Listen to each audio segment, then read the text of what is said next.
I'm a very obsessive person because when I find something that I am interested in, truly interested in, nothing else matters. My focus becomes seamless. I could work 24 hours a day if I didn't value sleep. It's all I think about. It's all I learn about. And it's all I want to do. And I've gone through these obsessive cycles multiple times in my life. At first, it was fitness, and then spirituality, and then digital art, photography, web development, then psychology and certain branches of philosophy, and various high-value skills that I was told to learn, like marketing, copywriting, sales, etc. The things that are required to start a business, so to say. And personally, I know there are many people that have that quality as well. You're very obsessive, you love to learn, but when you look around you, there aren't too many people that also display that quality. So I genuinely think that it's a superpower, and I'm not just saying it because I have that quality, but I have noticed that it allows me to get very far ahead of other people very quickly. Because for some reason, people just can't become interested in things. They don't find something interesting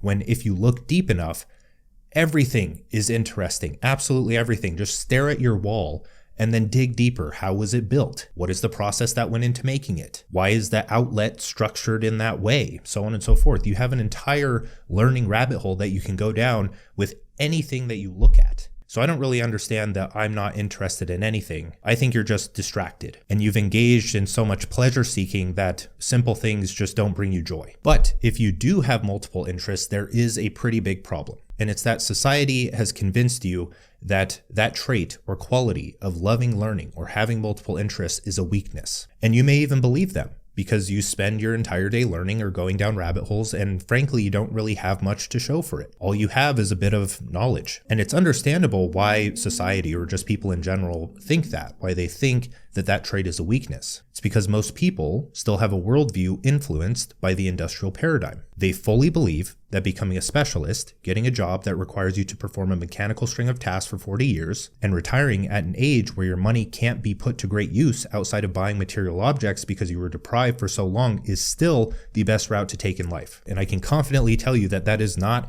the best route to take in life. Therefore, having multiple interests is potentially a superpower. And that's why I'm creating this video, is to show you why. First, it signals that you have high agency. Second, it signals that you have a unique point of view. And three, it signals that you have everything required to turn your interests into a modern source of income. Because that's every person's dream. If you have multiple interests, you want to be able to pursue those things full time. And there are many ways to do that in today's world, but I want to show you one way that is just a logical way of doing it. It is probably the best way of doing it. So in this video, I want to break it all down. I want to break down why people who learn quickly and have multiple interests are already ahead of most of the population. I want to break down how you already do 80% of the work required to make an income. That is, you already research, you just don't think of it as that. And then I want to break down your options to start earning a side or full-time income, preferably by discovering and pursuing your life's work.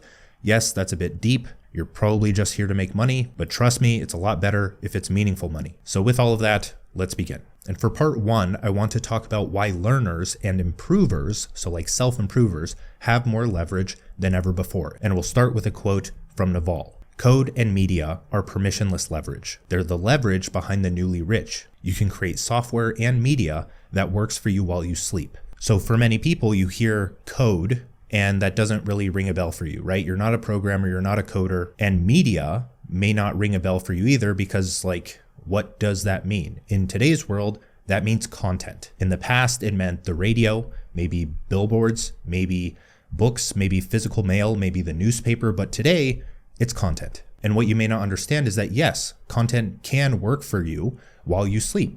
This YouTube video probably has a link to Eden, my software, that some people will pay for. And this YouTube video will continue growing over time and driving traffic to that offer. So two things, a source of traffic, media, this video, creating it on a consistent schedule and having a strategy. And two, your offer, what you're selling that allows you to not sell an offer or a product for the boss that you're working for so that you can do it independently. Oh, I don't want to sell an offer. You're already selling one. You're playing the role that your boss gave you to sell the product that they're selling. So all you need to do is sell a product that you actually want to sell and then create media to sell it. But there's a lot that goes into that, right? That's why we're here. So you as an individual have more leverage than ever before.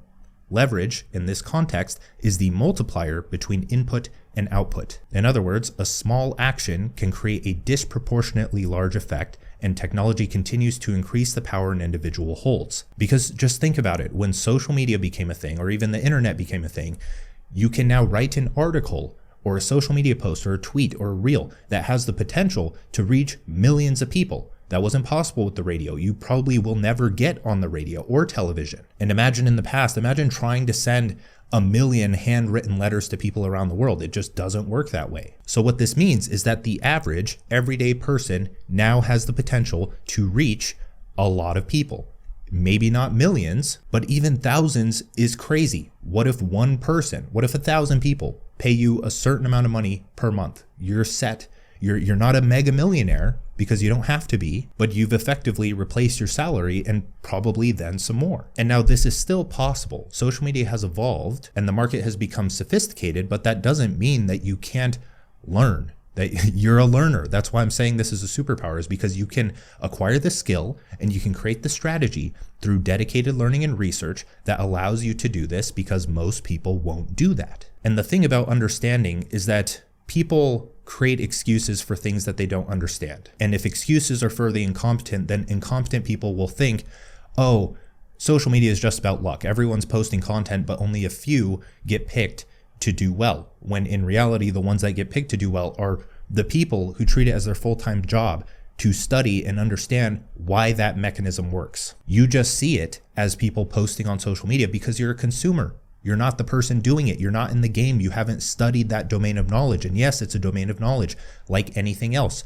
You don't understand it, so you label it as this simple little thing that your mind can understand. And then you look at that simple little thing and you think, oh, that's useless, or oh, I can't do this. But the other thing here related to leverage is that now AI has become a thing. And the ability to code or program, another form of leverage, has become democratized so that most people can do it. Are you going to build the next Notion or the next Salesforce or the next whatever big software, the next social media platform? No, probably not, unless you have an entire dev team behind you. But most average people can absolutely build a small scale digital product that they can sell, accompanied by a full marketing funnel that they can have the AI build out. And does that mean that everything is written by AI? No, you have to impress your personal taste on it so that it sounds like you and so that actually works. But building the thing or building the prototype of the thing has become faster than ever. So in other words, you can do the thing that used to take a team of 10, 20, 30, 40, 50 people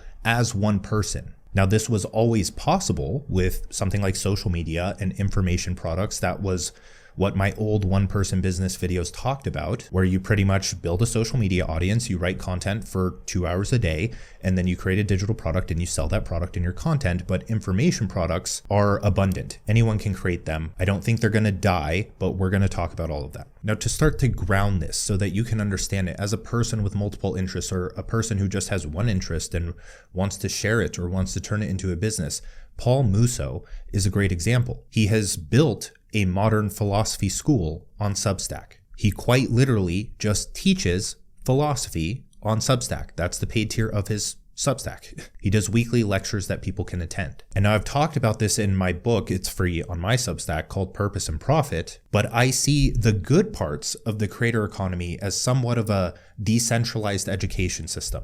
Passionate individuals dive deep into their interests, pull out the compelling parts, make them useful, and teach them. Most people these days get most of their education related to their goals, not their parents' goals, not their university's goals, from places like YouTube and social media, from the creators they resonate with. You're probably not learning about what I'm sharing in this video in college, in high school. You're not. You have to supplement. You have to self-educate with people who are sharing what you want to learn on YouTube or other social media platforms. And their entire business model, my entire business model, is improve yourself and then improve others. In other words, if you have interests to talk about, you have a way of building an audience, you have traffic, you have leverage. The difficulty lies in talking about your interests in a way that captures attention and makes people want to follow you. And this is exactly why I built Eden, because it makes it nearly impossible to not generate ideas worth writing about, and then it guides you through actually writing them. It's your AI content strategist, so to say. At least that's what we're building it to be. It researches what's popular in your niche or in the interest that you talk about, and then it understands who you are, your voice and your own content if you're already a creator, and then it synthesizes the two. So it takes what's already good, it takes what is good from you or has potential, and then it gives you daily ideas that you can take, make your own, and run with. And it's also an outlier tool. So any of the tools you would use to find good ideas on social media or to research social media, this is what content strategists for big YouTubers or big social media accounts use, then you can just use Eden instead. We're actually working with a few big creators right now to build features that they would benefit from. So their content teams are able to actually use this more than they're already able to, and they're getting quite good results out of it. We had someone the other day reach out saying that they used the Eden AI chat and their next 2 posts, so the ideas that they got from Eden that were arguably their own in their own voice, got 3 million views apiece, and they posted those 2 posts on the same day. That is absurd. So if you want 50% off your first month, you can sign up, link in the description. And then after that, you now have a way of understanding and reverse engineering how to package up your interests so that they get attention, which we'll talk more about. But if you understand how to package that up, or turn that into a product that people will pay you for, then you have a way of monetizing your interests. You have a business. And if you don't like the word business, then just think of it as getting paid for what you do. That's what a business is. Don't overcomplicate it. Don't assign any negative connotation to the word business because you think it's not for you. So now, part 2, I want to talk about how to turn your love for learning into a business. And in this part, we're going to break down what your brand, content, and product should actually look like. So to the point of what this business model is and how to turn multiple interests into a business, you teach your interests. That's what you do. You teach, or you turn what you would have taught into an implementation tool. And we'll talk about that because that's a bit more modern. That's a bit more, you dive into the vibe coding or programming aspect of things, even though I don't really care for the word vibe coding because I feel like that's carrying a negative connotation and it makes people believe that if they vibe code, they're doing something cheap. But in reality, the people that are vibe coding that also have the knowledge of marketing and sales are doing a lot better than the programmers who don't have the marketing and sales knowledge, because the people with the marketing and sales knowledge are able to create a much better product. Is it perfectly written code? No. Do I think that's a requirement to a good product? Probably not, especially in the future. And other people think that vibe coding or getting into it or just like building some kind of tool with AI is just too easy or it's too cheap. They think of it as like, honestly, they think of it as a tier lower than info products because info products actually require you to have knowledge and other things like that. But again, we'll talk about that. Now, for a little story that I feel like a lot of you can resonate with.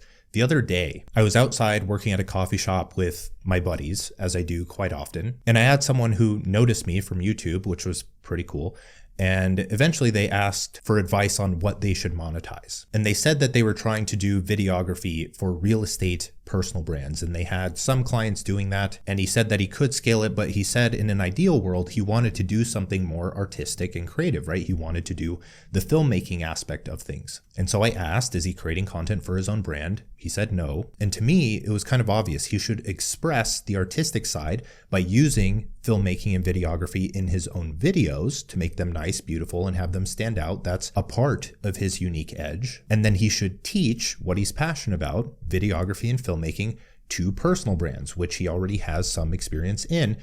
And that's like a glaring gap in the market, is a lot of personal brands just don't know how to edit. There isn't a day that goes by where I don't get an email where it's like people are thinking too hard or think that recording video is like a very high barrier of entry because they don't know what editing tool to use or they don't want to learn it or so on and so forth. So not only would this attract videography and filmmaking clients for him by posting his own content because he's now positioning himself as an authority by teaching other people what he has learned, but he would also build a broad enough audience so that he could eventually create a product that can sell without him actually fulfilling a service. So it can sell while he sleeps, and he could just create something that teaches or helps personal brands or other people get into videography or filmmaking. And the main question here is like, okay, well, what if I don't consider myself an expert? What if I don't have experience in something like videography or filmmaking and don't feel comfortable enough teaching it?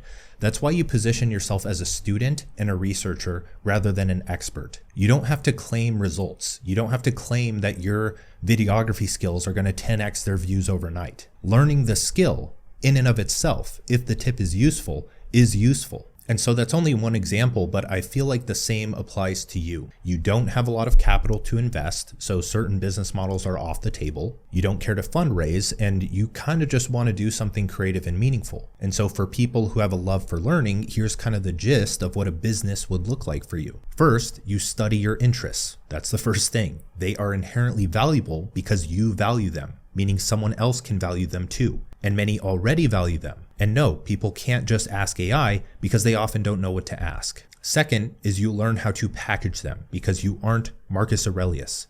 Writing fortune cookie tweets isn't going to get you anywhere. You must understand attention mechanics and engagement psychology. And now that you know what to ask AI, research that. Third, you weave in your unique voice because your audience doesn't care if you have new ideas. They want your opinion, your point of view on an idea that works. And if you don't know what your voice is, build it in Eden. We have a feature called Identities that will just guide you through a conversation and extract your unique voice or identity out of you and then apply it whenever you're chatting with ideas. And fourth, you turn yourself into the business. Your brand, content, and product all stem from your interests and the transformation they can provide. So your sole job is to become a researcher and a vessel. And I'm serious about this. You must consider it your full-time job to research. You need to be reading books. You need to be watching YouTube videos. You need to be listening to podcasts. You need to be looking at the Discover tab in Eden because that's what writers, creatives, and visionaries do. That's what Jordan Peterson does. That's what Andrew Huberman does. That's what Marcus Aurelius and all your beloved figureheads of the past did. They probably don't care about being a quote-unquote personal brand, but they do care about their interests. So creating content, which was once just considered writing before it took the specific form of media on the internet, is their chosen vessel for earning an income. They read weird books. They find themselves in esoteric rabbit holes on the internet. They curate idea sources they love and save them in a safe place. They question what most people think, gather multiple perspectives, and synthesize a unique one. They jot down thoughts like mad scientists. They are all idea workers. They hunt for ideas and share the best ones. Because 80% of writing comes from research. The other 20% is structuring and writing it the way that only you could. So the question then is, how do you actually build a tangible brand, content, and product? So starting with brand, your brand is the transformation. Remember that. That's your guiding light. Brand is transformation. Because when you think of a person that you admire, why do you admire them? It's because they have changed your life in some fundamental way. Their content or product led to behavior change. They first changed your mind, and then they changed your actions, and then the results that came from those actions you associated with that person. You gave them credit for it. James Clear, as an example, convinced millions of people to adopt tiny habits that went on to make big changes. Jordan Peterson, in his prime, convinced millions of young men to take responsibility for their lives and pursue meaning. Alan Watts helped people stop taking life so seriously. Naval Ravikant taught people the power of digital leverage. So if you heard an idea from Naval and then you notice the outcome of that idea in your life, you would attribute that outcome to Naval. So your brand as a person with multiple interests is how you help people change their lives with those interests. The more people you help, the stronger your brand becomes. And now people get stuck on their brand all the time. They think they need the perfect bio or tagline or value proposition. And in reality, you don't really need to say any of those things. If you go to some of the profiles or creators that you really like, they usually don't have a bio. They don't have anything there, or at least anything of substance. And that's the thing. People read your bio maybe once or twice when they visit your profile, and sometimes it's not even the guiding factor as to whether or not they're going to follow you. Your brand is invisible. It's an image in people's minds that accumulates as they read your content, buy your products, change their behavior, and tell other people about you. So all you really need to do is answer 3 questions and have them guide most of your content, because your content will create your brand. So the first question is, who can you help the most? And what does their life look like now? Question 2 is, what has changed your life the most? So what interests do you see as important? Question 3 is, how can you help other people do the same? So what about their mind and actions need to change, and how can you help them change? And now you don't need to put the answers to these in your bio, although you can, and you never really have to tell people the answers. You simply have to write content and create products that help others change. You have to create content on what you deem an important idea that helps people that align with those 3 questions we just asked. And now if you struggle to answer even the first question there, I think a very good starting point for a lot of people in terms of who you can help the most is your past self. The person you can help the most is your past self. And there are plenty of other people who are like your past self. You are pursuing your best self. So you're trying to get here, but you're here now. And you were here before. There are plenty of people here. Those are who you can help. You don't need to posture as your best self, because a lot of the time that doesn't relate to the person down here. Usually if you're 1 to 2 to 3 steps ahead, that's what you want. If I go to someone and say, hey, you want to make $5 million and it's just the average person, they're gonna be like, you're dumb. Like, why would I even believe you? Like, that sounds like a scam. But if I came to you and say, hey, I learned this thing for how to make $100 a day. Do you want me to teach it to you? They're at least a bit more open, right? That's only one example, like money related, and that could still set off people's alarms. But I think you get the point. It's a lot closer in proximity to where they are and what they believe is possible for themselves to achieve. So the questions that you ask yourself here are, what situation were you in? How did you get into the interests that helped you change? And how can you help people go through the same transformation faster? And you really don't need to think too hard about this because it will refine with time. You just need like a starting point. You need a direction. So moving on to what your content is. If your brand is the transformation, your content is the map that is built over time. It's the world. You think of the Marvel Cinematic Universe with Iron Man and the Avengers and Spider-Man and all of these different things. It was built up over time in this like bingeable fashion. And they have TV show spin-offs, they have the movies, they have action figures, they have an entire lore behind it. That's kind of what you're building over time. And so for this, I talk to a lot of people who just want to start writing. And as you might guess, or as you may have experienced, their problems revolve around the same things. They don't know what to write and they don't know how to write it. They don't know what makes their writing different from everyone else's. They don't know why people would listen to them over someone else. They don't see themselves as experts, but don't understand that experts aren't the only ones who have an audience. You can build a student-style personal brand too. You just learn, research, and share what you found without claiming any results until you actually have results. So I like to think of content like this. You have a brand, who you help, and how you help them change their life. And now you treat content like you're the programmer of a video game. You have point A, where your audience is now, level 1, and then you have point B, where you can help them get to, which can be level 100 or 50 or 10 or even 2, just one level ahead of them. And even if you aren't level 100, you're allowed to grow. You should grow. Actually, you're the leader. That's why you attract followers, so to say, because entrepreneurship is self-improvement in disguise. Now, to make this simple, any idea or content is free game if it lands between your point A and point B. And it may help to quite literally pull out a piece of paper, draw point A on one side, point B on the other, and then you can start filling in the middle with topics and ideas. So to start, you can write 2 to 3 broad topics like health, psychology, or business. These are your content pillars or your main interests broadened up a bit. And then for each of those topics, you can write 2 to 3 more subtopics. For each of those subtopics, you can write 2 to 3 pain points, principles, how-tos, or other types of content styles that you've seen. And so let's say that my brand is to help people become future-proof, which it is. That's my niche, so to speak. That's who I try to attract, is people who want to become future-proof. Then my entire goal with content at that point is to find great ideas that I want to talk about and just frame them through the lens of becoming future-proof. So if I want to talk about the topics of having multiple interests, the way it becomes unique to me is like, okay, well, how does that help you become future-proof?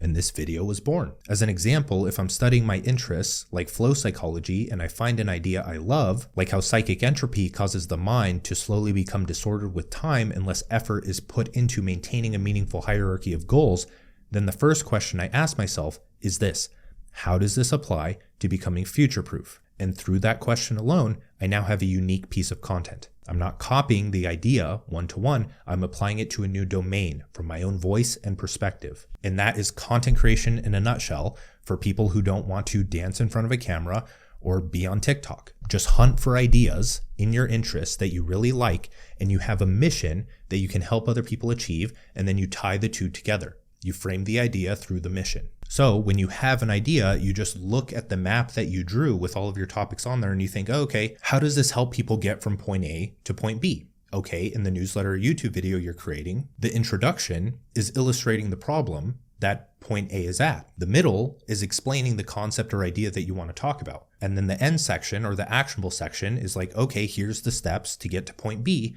And that's how you create a newsletter. That's how you create a YouTube script. That's how you create anything long form. For short form content, you kind of just ideate short posts. And it really helps to look at how other people package and structure posts. If you don't know what to do here, this is when you go to Eden and look at how other posts are doing, and then click the buttons that allow you to make them your own. And that's a very important part, because if you can't get people to click and stay, in other words, if you can't create engaging content from the ideas you have, who's going to see your product? Who's going to pay you for what you do? In other words, how are you actually going to do what you love, learning, in a sustainable way if you're always in survival mode and selling a product for your boss rather than yourself? So that moves us on to the product, right? Your brand is the transformation, your content is the map, and your product is the tool. Now, when I first started on social media, I was a web designer. I started writing on Twitter because I was tired of doing cold outreach all day. It was frankly exhausting, and I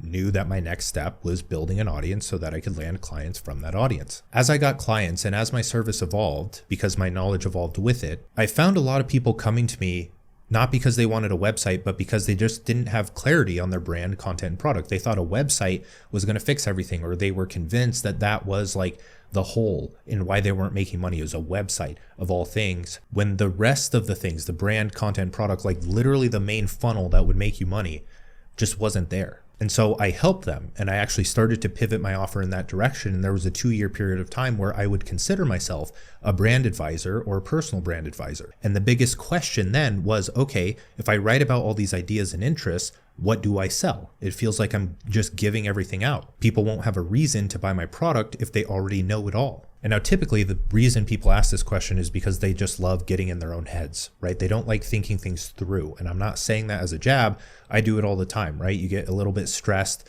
you don't know where to look, and you just like pick an answer, right? And then that answer becomes law, and then it prevents you from taking any further action. And so the answer to that of like, oh, why will they buy from me, is that people just buy things. They probably don't remember everything they read from you, and they're even more likely to never implement it. Just because you've talked about it doesn't mean people aren't going to buy something. But of course, there's a better way to think about it, right? That's kind of a silly way to think about it.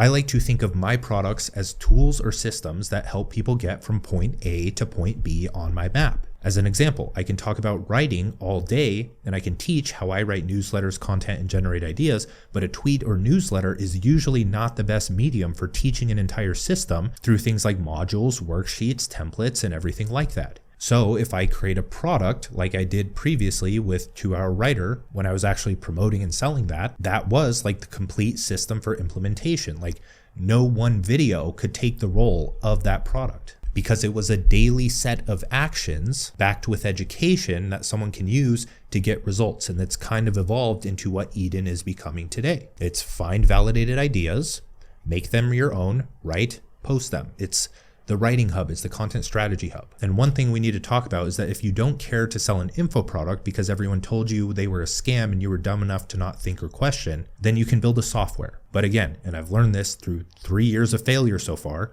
it needs to be a system. Yes, you can probably vibe code small scale software quite well if you have agency and understand the iterative process, and you love learning, so you should be able to just start building it and ask the AI questions along the way. And the thing here that I don't get is like, oh, well, how do I start? Just ask Claude. How do I start building an app? Literally just say that. Hey, I want to build it. I've heard about this vibe coding thing. I've heard that you can help with this. How do I do it? Give me a plan. And then it breaks it down and you go, okay, how do I start on step 1? And then it tells you, and then you do it, and you go, okay, let's do step 2. And then and then you do it. And it's not like you're just having Claude do everything, because you have to guide it. You still have to understand what's going on. And then you keep just following the steps until you have a version 1. And frankly, the version 1 is gonna suck. And then it's up to you. Are you going to say, oh, yeah, this is a vibe coded app, so I could only get this far and it sucks? Or are you going to keep going, keep iterating? And you just ask the question or solve the problem when you encounter it. Now, back to the point, the creator economy, when it comes to monetization, is a systems economy. You don't have to build the next note-taking tool. I've tried that. You build the software that helps them do what your info product would have helped them do. Watch my previous videos on the info product, or go to my Substack.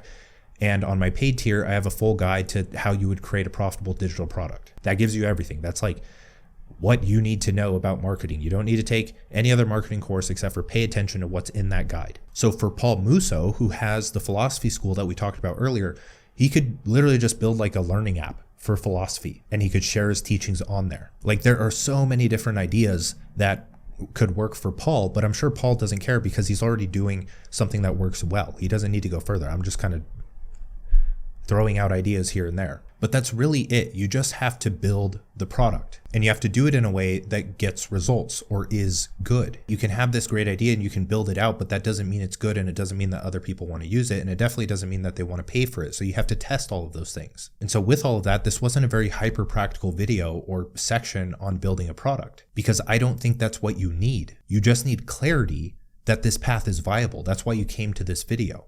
It's not for the step-by-step how to do it, because you can find that anywhere. You just need the belief. And once you have that belief, you can figure out the rest because you love learning. So this video was just meant to be a spark to show you what's possible. And I'll create more on this in the future, or just let me know what you actually want to learn, and I'll jot that down to create another video about it. But until then, like, subscribe, join my newsletter, link in the description if you want weekly newsletters on how to reach your potential. And then check out Eden if you're even slightly interested in finding high-performing ideas that relate exactly to you and having them delivered to you on a daily basis. So with that, thank you for watching. I'll see you in the next video. Bye.